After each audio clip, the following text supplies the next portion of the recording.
Hey everyone and welcome back to another video. In this video, I'm going to show you how to sign out of the Costco app. Now this video is going to be particularly useful for individuals. Let's say that you want to go ahead and log out of the Costco app.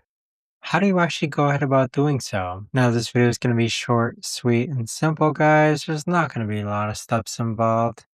Now, in order to do this, what you're first going to do is log on to the Costco app. Next, click on the account on the bottom middle hand side. Then on this page here, you want to go and scroll all the way down to where it says sign out and click on sign out. Now, once you sign out with the Costco app, you will be need to log in order to use it again.